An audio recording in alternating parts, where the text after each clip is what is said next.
Duha sa mga crew members sa C-130 plane nga nahagsa dito sa Hulo-Sulo niadtong Domingo taga-Dakbayan sa Lapu-Lapu.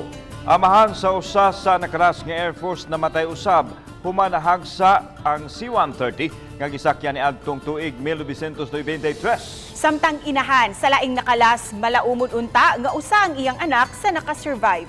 Ang report ni Luan May Rondina.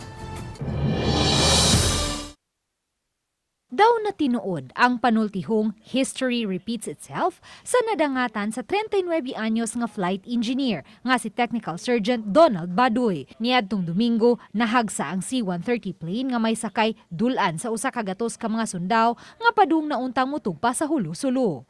Disyembre 15, 1993, namatay usab ang iyang amahan luwan sa C-130 nga nahagsa usab sa Bicol. Ang iyang amahan, flight engineer usab ni adtong higayuna. Sakit man alang kang Merly Baduy nga mapukaw ang kasakit 28 ka tuig na ang nakalabay. Apan nadawat na niya kini. Sakit unta, sakit kaayo. Kay bata pa niya, gagmay ba ang duha ka anak pero wa man tay mahimo. Kay kung kita ray pabuton ingon nato ID sa pwede kay kanang gagmay pa ana. Pero na may nato. Nagunit nato. So dawaton na lang tanan.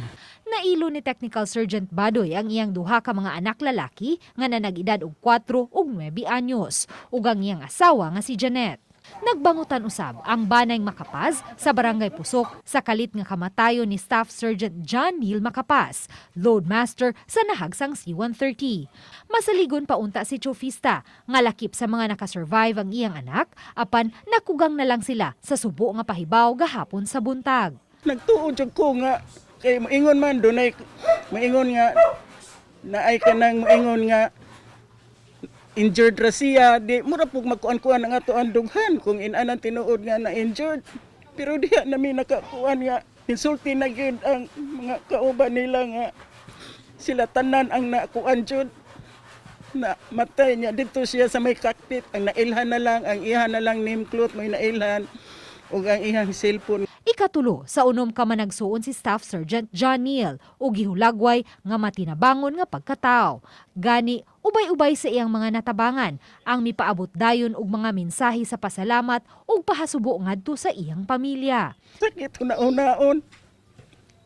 Ang kahimtang sa akong anak kay paggikan niya kabaskog niya karon mauli siya nga naa na lang sa kahon. Ang ako lang kakuanan ang ihang mga anak gagmay pa.